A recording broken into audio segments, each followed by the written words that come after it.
Shalom, shalom, bien-aimés dans le Seigneur. Soyez bénis ce matin. Nous sommes le lundi 23 février 2026. Jésus-Christ est bon, il est Seigneur. Bien-aimés, nous continuons, nous évoluons toujours dans notre programme de tous les lundis matins dans le cadre de la clé de maison de David. Nous allons prier pour voir ce que le Seigneur nous a prévu pour ce matin. Tendre Père, nous bénissons ton nom, toi le Dieu Tout-Puissant. Nous voulons encore te louer, t'élever, te magnifier pour ton amour et ta bonté. Merci Seigneur parce que ce matin, tu nous as comptés parmi les vivants. Laisse que ta paix et que ta grâce soient au milieu de nous, que tous nous allons faire ce jour ne plus que te glorifier toi et toi seul. C'est dans le nom de Jésus-Christ de Nazareth que nous t'avons ainsi prié et nous disons Amen. Amen, amen, amen. Bien-aimés dans le Seigneur, soyez bénis ce matin. J'espère que vous vous portez bien, en bonne santé, et que la grâce du Seigneur est avec vous. Bien-aimés, aujourd'hui, le Seigneur nous a conduits à parler du brisement. Le brisement le brisement de Dieu auprès des enfants de Dieu. C'est quoi un brisement? D'après le verbe briser, quelque chose qui est brisé, c'est quelque chose qui est cassé. C'est quelque chose qui est éparpillé, qui est fracassé en plusieurs morceaux. Un brisement, c'est une cassure. On peut définir le brisement comme étant une action de Dieu qui vient casser en nous ce qui s'oppose à Dieu, afin de nous rendre beaucoup plus sensibles à lui. Donc, Dieu, quand il veut nous briser, il permet que nous puissions être beaucoup plus sensibles à lui. Et pour cela, il va casser quelque chose qui pourrait être en opposition par rapport à sa volonté vis-à-vis de nous. J'aimerais juste vous expliquer ce matin, bien aimé dans le Seigneur, que le brisement, ça fait très mal. Et quand tu es chrétien, que tu es brisé, ça fait pleurer, tellement que tu te remémores de beaucoup de choses. Et je voudrais aussi préciser que un brisement n'est pas une punition de Dieu. Non, Dieu ne te punit pas. Mais pour qu'il marche bien avec toi, il doit détruire quelque chose qui est en toi, qui pourrait constituer un obstacle au fait que tu dois l'écouter, le suivre et faire sa volonté dans ta vie. Logiquement, le brisement va apporter une transformation dans notre vie, afin que nous puissions nous comporter d'une façon digne. Et le brisement révèle en nous ce qui doit mourir. Et le brisement, ce qui doit mourir la plupart du temps dans notre vie, c'est l'orgueil. Parce que nous sommes tellement enflés d'orgueil quand nous commençons à œuvrer pour le Seigneur, à travailler pour le Seigneur, à voir la main de Dieu qui se manifeste dans nos vies. Cela crée une sorte d'orgueil en soi. Et le brisement vient pour casser cet orgueil-là.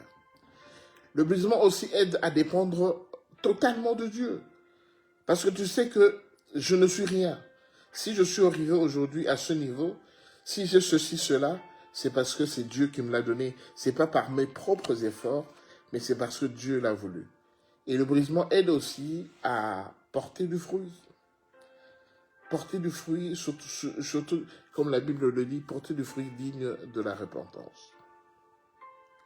Nous allons voir deux cas dans la Bible, bien aimés.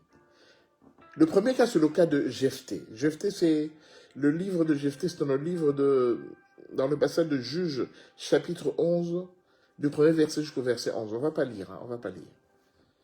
Juges, chapitre 11, du premier verset jusqu'au verset 11. En fait, Jephthé était frère d'une famille dont le papa s'appelait Galad. C'était des Galadites. Et Jephthé a toujours vécu là-bas, mais Jephthé était le fils d'une femme prostituée que papa Galad a eu en dehors du couple, en dehors de son foyer légitime, et il a ramené à la maison. Mais il a vécu avec ses frères, ses demi-frères. Ils ont grandi ensemble, et arrivé à un moment, quand il fallait hériter, les enfants Galad, les enfants officiels, ils ont déclaré à Jephthé que toi, tu ne peux pas hériter chez nous parce que tu n'es pas vraiment notre frère. tu es un demi-frère, mais tu n'es pas vraiment notre frère. Alors, bien aimé, ils ont déshérité Jephthé, ils l'ont chassé de la maison familiale, et Jephthé a commencé à errer par-ci, par-là. Il a commencé à faire des petits jobs. Il a commencé à aider les gens pour faire des excursions. Jephthé a été en dehors de la maison et il a commencé à galérer. Bien aimé dans le Seigneur. Jephthé a galéré. Il a tellement galéré, bien aimé, que la vie ne lui semblait plus importante. Il se rendait compte que franchement, la vie que je menais avant, et par rapport à la vie que je mène actuellement, franchement, je regrette beaucoup. Parce que j'ai perdu quelque chose de merveilleux. Et il se fait que, bien aimé, Dieu voulait briser Jephthé. Parce que Dieu avait un plan avec Jephthé. Dieu voulait travailler avec Jephthé, mais pour cela, il fallait d'abord qu'il puisse le briser. En fait, Jephthé n'a pas commis un péché. Mais, comme Dieu voulait travailler avec lui, il devait d'abord le briser. C'est pourquoi il a permis qu'on puisse le chasser de la maison familiale et qu'il puisse errer ça et là pour essayer de survivre. Jusqu'à ce que le même Dieu a fait en sorte que maintenant, les enfants Galades ainsi que les Galadites avaient besoin d'un chef pour les diriger. Ils ont cherché par-ci, par-là. Ils ont essayé de voir qui pouvait être chef parmi eux. Ils n'en ont pas trouvé. Et ils sont revenus auprès de Jephthé pour lui proposer d'être chef. Bien aimé, vous voyez jusqu'à quel niveau le brisement de Dieu peut nous amener. Parce que Dieu savait que si Jephthé était resté dans cette maison et qu'il devenait chef, peut-être qu'il n'allait pas fonctionner normalement. C'est pourquoi Dieu a permis qu'on puisse le rejeter de cette famille, qu'il puisse vivre en dehors de la famille, en dehors de la maison, vivre la vie à l'extérieur de la maison, comme un SDF, pour être formé, pour que Dieu casse cet orgueil des Galadites, afin que, quand on viendra lui proposer maintenant de devenir chef, qu'il accepta, qu'il posa ses conditions et que les autres ont accepté. Bien aimé, le brisement n'a pas seulement pour but de te détruire. Le brisement n'a pas seulement pour but de t'amener je ne sais pas où, mais le brisement a comme but de te tailler.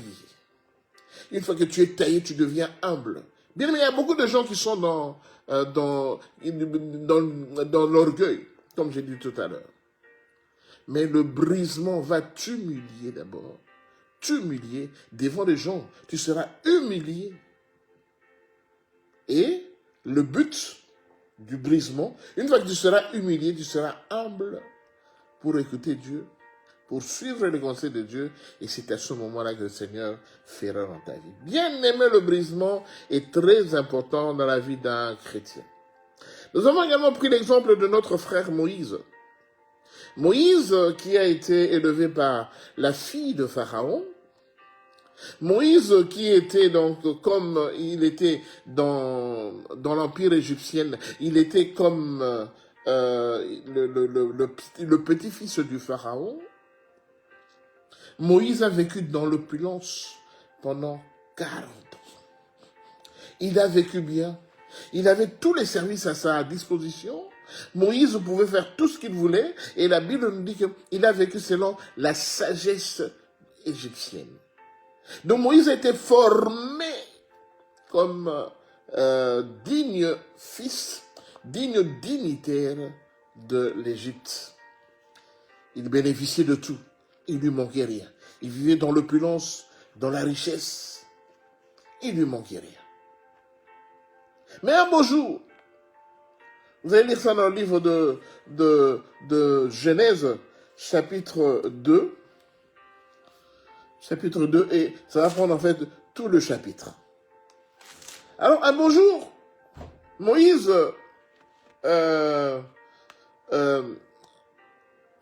avait vu un Égyptien tuer un esclave hébreu. Et le lendemain, Moïse, il est allé et il a rencontré un Égyptien, parce qu'à ce moment, il prenait déjà conscience qu'il n'était pas égyptien. Et comme l'Égyptien avait tué l'esclave hébreu, Moïse est venu il a frappé et il était mort. Et le lendemain, il y a un autre Égyptien qui s'est opposé à lui. Alors quand Moïse commence à parler, il lui a dit, tu veux me tuer comme tu as tué mon frère hier. Alors, la Bible nous dit dans Exode 2, au verset 15, la Bible nous dit, Pharaon a pris ce qui s'était passé, et il cherchait à faire mourir Moïse. Mais Moïse s'enfuit de devant le Pharaon, et il se retira dans le pays de Madian, où il s'arrêta près d'un puits. Donc, la nouvelle que Moïse avait tué un soldat égyptien était arrivée auprès de Pharaon. Et la Bible dit que Pharaon cherchait Moïse pour le tuer.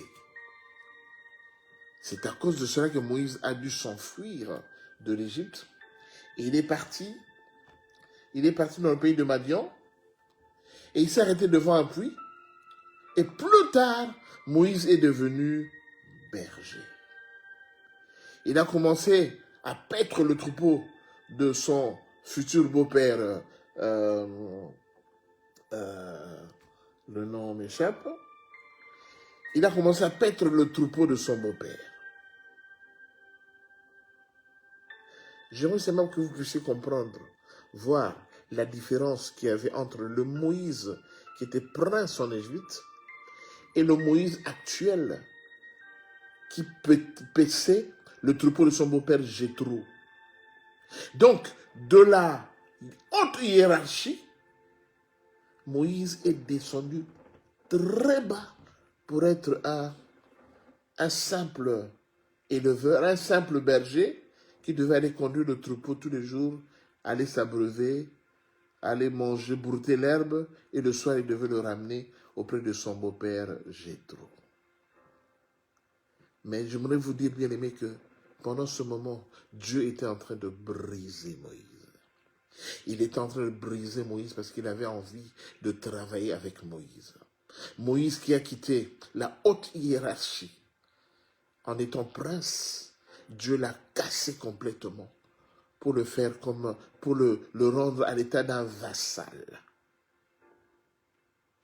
Moïse qui venait de la haute société aristocratique dans le monde, en Égypte, Moïse est descendu à un niveau d'une personne qui n'avait aucune importance dans la société. Dieu devait casser Moïse, il devait casser tout ce que la sagesse égyptienne avait mis en lui, il devait casser l'orgueil qui pouvait être en Moïse pour le rendre maintenant, pour le lever plus tard dans la gloire. Le but du Seigneur, dans le brisement qu'il apportait à Moïse, c'était plus tard de le rendre le héros, le libérateur du peuple d'Israël qui était en captivité en Égypte. Mais il y a quelque chose d'important que j'aimerais quand même vous signaler, que quand il y a un brisement, quand le Seigneur te brise, il y aura toujours réparation. Donc quand le Seigneur te brise, il te détruit, jusqu'à ce que tu perdes toute ton autorité, toute la richesse que tu avais si tu étais riche. Le Seigneur, à un moment, quand tu es brisé, il va réparer. Ne croyez pas que quand il te brise, il t'abandonne. Non, il va réparer. Mais le but, c'est que quand il t'a brisé, cet orgueil-là, cette chose-là, qui pourrait s'empêcher à sa volonté dans ta vie, va partir. Et nous voyons bien aimé que le Moïse, prince d'Égypte, et le Moïse, libérateur du peuple israélien qui était en captivité en Égypte, c'était deux personnes complètement différentes. Mon frère, ma soeur, tu subis peut-être des affres ces derniers temps, des calamités dans ta vie. Tu ne comprends pas. Mais Seigneur, j'ai quitté le monde, je suis venu auprès de toi. Pourquoi je suis en train de souffrir de la sorte? J'aimerais te dire, mon frère, ma soeur, ce n'est pas seulement la fatalité, non. C'est un chemin obligé par le Seigneur. Le Seigneur est en train de te briser parce que le Seigneur a un plan merveilleux pour toi. N'abandonne pas Dieu. Parce que certains ont envie d'abandonner en ce moment. Non, n'essaye surtout pas d'abandonner Dieu. Parce que Dieu sait ce qu'il est en train de faire. dans ta vie. Parce qu'il va te lever à un moment opportun. Vous savez, notre Seigneur Jésus, notre Seigneur Jésus-Christ, il avait tous les pouvoirs. Il était avec les disciples, il a fait des miracles, il a fait des grandes choses en Israël. Mais quand le Seigneur Jésus a été maintenant crucifié, le Seigneur Jésus, bien qu'il savait que tout cela devait arriver, il a oublié que cela viendrait et que maintenant la chair humaine a commencé à réagir. Jusqu'à ce qu'il a dit, mon Dieu, pourquoi tu m'as abandonné? Alléluia. Bien-aimé, le Seigneur n'avait pas abandonné le Christ. Le Seigneur était en train de briser le Christ. Surtout que le Christ savait que tout cela devait arriver.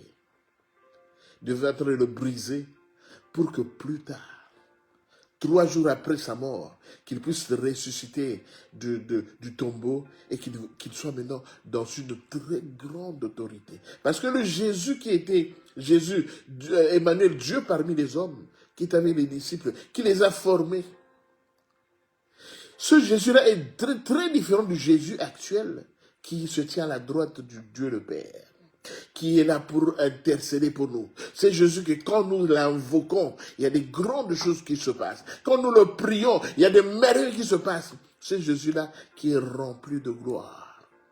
Dieu savait ce qu'il faisait parce qu'il fallait que ce Jésus soit rempli de gloire. Alors, mon frère, ma soeur, je reviens à toi maintenant. Ne t'acharne pas. N'en veux pas, n'essaie pas d'en vouloir ni à la famille, ni aux membres de la famille, ni à des amis, non. N'essaie pas d'en vouloir à ton daddy, au responsable du département de la chorale, au responsable du département de cure d'âme et de délivrance. Ne lui en veux pas, parce que ce que tu subis, c'est un brisement que le Seigneur a préparé. Tiens, persévère seulement. Tu verras que dans quelques temps, le Seigneur va réparer et il va t'élever à un niveau que tu ne comprends pas. Vous savez quand on est brisé dans l'assemblée, même un jeune frère qui t'a toujours voué du respect, quand tu es brisé, il te dira même plus bonjour. Hein. Tu serais étonné. Ah, toi tu me vois passer, tu me dis même pas bonjour, tu me dis même pas shalom. Bien-aimé, ça fait partie du brisement. Ne t'en fais pas. Il ne faut pas en vouloir aux gens. Le Seigneur est en train de faire quelque chose de merveilleux dans ta vie. Bien-aimé, vous savez, moi, quand j'étais brisé, quand je me suis accroché au Seigneur, j'ai quitté le monde, je me suis donné au Seigneur. J'avais des amis, j'étais dans un groupe d'amis, on était au moins 4. On se côtoyait, on faisait les 100 coups ensemble, on sortait ensemble, on s'enivrait, on fumait les cigarettes et tout ça. Mais quand je me suis donné au Seigneur, d'abord je ne les fréquentais plus. J'arrivais plus à les fréquenter parce que je me suis consacré à Dieu. Moi et ma famille, on est consacrés à Dieu. Et un beau jour, un de ses amis, parmi les 4, un est venu me rendre visite à la maison. Je l'ai accueilli dans la prière. On a commencé à discuter, je lui ai proposé un jus à boire et tout ça. Alors il était surpris, il dit, tiens, c'est vraiment pas dans tes habitudes. Bien aimé, en ce moment, j'avais perdu du poids. J'avais perdu du poids et j'étais consacré au Seigneur. Alors l'ami, qu'est-ce qu'il me dira? Il me dit, on était avec les 2 autres amis, alors on s'est rendu compte que franchement, tu commences un peu à perdre la tête. Alors, on a dit que bon, tu as peut-être besoin des sous. Peut-être il y a un peu de sous qui te manquent et tout ça. Et on a fait une cotisation, une cagnotte. Et voilà, je t'ai apporté cette enveloppe pour que cela puisse un peu t'aider avec la famille. Parce que je sais que c'est pas facile la vie que tu mènes actuellement. Parce qu'il savait quand même que je m'étais converti et que je m'étais donné au Seigneur. Il m'a présenté l'enveloppe. Bien aimé dans le Seigneur. Quelle humiliation. Alors je lui dis, mon frère, c'est gentil ce que vous avez fait, mais ne vous préoccupez pas pour ma vie, pour ma santé. Tout va bien. Je n'ai pas besoin de l'argent. Mon Dieu pourvoit à toutes choses. Mais bien aimé, réellement en ce moment, j'ai passé des moments difficiles au niveau financier. Vraiment difficiles. Et quand il m'a présenté l'enveloppe, je lui ai dit non, tu peux repartir avec ton enveloppe. Le Seigneur se permet, mon Dieu s'occupe bien de moi. Je ne manque de rien, tout ça. Il a dit non, parce qu'on s'est rendu vraiment compte que tu dois avoir des problèmes financiers et tout ça. C'est juste une aide, on t'apprend. Non, non, non, c'est gentil. Tu peux repartir avec ton enveloppe, il n'y a pas de souci, il n'y a pas de souci, t'en fais pas, tout va bien. Bien aimé, vous voyez à quel niveau le brisement peut t'amener. Le brisement peut t'amener à ce que les gens commencent à avoir pitié de toi, ils commencent à voir comment tu souffres. Mais bien aimé, souffre un peu de temps pour gagner la gloire du Seigneur. Souffre un peu de temps. Et ce Dieu-là sait que tu es en train de le chercher. Ce Dieu-là sait que financièrement tu es limité, tu as des difficultés. Mais ce Dieu-là ne permettra pas que tu tombes. Parce qu'il va te briser, mais il va réparer après. Il va réparer. Parce que bien aimé, à un moment bien aimé, ça dit que pendant qu'on s'y attendait le mois, quand financièrement ça commençait à devenir difficile pendant que je me convertissais. Bien aimé, par rapport à ce que par rapport au manger, c'est vrai réellement, je n'avais rien. J'avais très peu, bien aimé, donc les situations financières étaient devenues très compliquées. Un beau jour, il y a l'oncle de mon épouse qui habitait à Bruxelles avec nous, tout ça, et qu'on fréquentait rarement. Eh bien, un beau jour, l'oncle est venu avec son épouse. Ils nous ont apporté des vivres, ils nous ont apporté des sacs de riz, des sacs de semoule, et puis de la viande et tout ça. C'est-à-dire que Dieu pourvoira toujours. Donc ne t'en fais pas. Le manger, le boire pour Dieu, c'est rien. Mais je n'avais rien, j'avais encore, je crois, il y avait mon fils qui avait, je avait une année et demie, et ma fille qui venait à peine de naître. Bien aimé. Puis, au niveau vivre, c'était la calamité. Mais Dieu a touché à des gens avec qui on se fréquentait rarement de nous apporter de quoi manger pendant un long moment. Mais financièrement, on n'avait rien. Donc, bien aimé, mon frère, ma soeur, le brisement va te mettre dans une situation où tu verras même que financièrement, tu auras envie d'arrêter. Tu auras envie d'aller demander aux gens. Dieu va pouvoir. Parce que moi, je n'avais pas appelé mon beau-père, l'oncle de mon épouse, pour qu'il nous vienne en aide. Mais lui-même a été touché. Je ne sais pas comment le Seigneur l'a touché pour qu'il nous apporte à manger. Mon frère, ma soeur, si je vais en terminer par là, quand tu es brisé, tu vas voir que tous tes moyens sont limités. Mais sache que ce Dieu-là, qui est en train de te travailler, pour enlever l'orgueil qui est en toi, pour enlever l'homme intérieur, le vieil homme qui est en toi, ce Dieu-là qui est en train de travailler, pour enlever le vieil homme qui est en toi, ce Dieu-là va susciter des gens. Va susciter des gens pour te venir en aide, sans que tu le demandes, parce qu'il est Dieu. Alors j'aimerais te dire que, mon frère, ma soeur, la situation que tu mènes, elle est difficile, mais elle n'est pas impossible. La Bible dit dans le livre de Luc, chapitre 1, verset 37, rien n'est impossible à Dieu. Rien n'est impossible à Dieu. Tiens bon, persévère, persévère, je sais que ce Dieu-là va ouvrir. Et quand il ouvrira, tu seras même surpris. Parce que quand il ouvrira, tu auras maintenant, il va te remplir d'onction. Il va te remplir de gloire. Et tu verras même que ta situation, ta nouvelle situation sera très différente de ton ancienne situation. N'est-ce pas qu'on dit que la gloire de la deuxième maison sera plus grande que celle de la première maison? Persévère, mon frère, ma soeur. Persévère. Moïse est devenu le grand Moïse quand il a été brisé. Jésus, il est maintenant à la droite de Père. Il intercède pour nous. Il est devenu plus grand avec toute la gloire quand il a été brisé à la croix. Quand il était brisé à la croix, quand il était humilié au tombeau. Mais après la sortie du tombeau, il est devenu très grand. Mon frère, ma soeur, persévère. David a été brisé pendant qu'il était, on avait dit qu'il était devenu roi, mais il a vécu sous l'égide de Saoul pendant longtemps pour devenir roi en exercice. Il était roi, mais il n'avait pas d'onction. Il devait vivre dans le palais royal avec toutes les persécutions de Saoul, mais il a tenu parce que Dieu était en train de le former pour qu'il devienne le grand roi David qu'on a connu. Alors toi, la vie que tu mènes, la persécution que tu mènes, j'aimerais te dire que ce n'est rien par rapport à tout cela que je viens de te citer.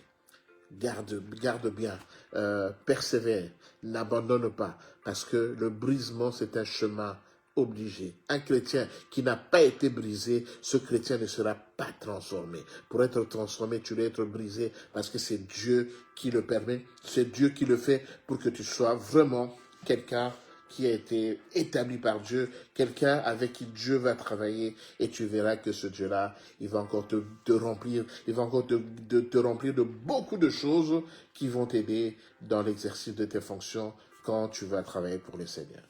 Nous sommes arrivés à la fin de notre enseignement. Donc, je voudrais juste te rappeler que le brisement n'est pas une punition. Le brisement de Dieu, ce n'est pas une punition, mais au contraire, le brisement de Dieu, c'est un processus de transformation. Dieu veut te voir transformé pour que tu deviennes réellement son fils, que tu deviennes réellement sa fille et qu'il puisse travailler avec toi. Nous sommes arrivés à la fin de notre live de ce lundi matin. Que le Seigneur vous bénisse. C'était juste un petit point, mais qui a sa plus grande importance parce que beaucoup se posent des questions. Beaucoup même vont dire que voilà, quand j'étais dans le monde, j'étais bien, je ne manquais de rien. Mais depuis que je suis venu au Seigneur, tout me manque, mon frère et ma soeur. Depuis que tu es venu au Seigneur, tout te manque parce que le Seigneur est en train de te briser, de te tailler, pour que tu deviennes vraiment à la taille qu'il veut pour qu'il puisse travailler avec toi. Ne reparte pas dans le monde, ne rentre pas dans le monde, parce que si tu repars dans le monde, tu vas vivre pire. Pire, parce que les démons qui ont quitté, les démons qui étaient partis pendant que le Seigneur était en train de te préparer, ils vont revenir 7 fois plus. Et la Bible dit la condition de cette personne sera pire qu'avant. Donc ne repars pas dans le monde, tiens bon, persévère. Le Seigneur va t'élever au temps opportun. Que le Seigneur vous bénisse, bien-aimés. Passez une bonne semaine. Et s'il le veut bien, on se revoit le vendredi à 18h pour notre live de fin de semaine. Pendant ce temps, je vous souhaite de passer une bonne journée. Shalom, shalom.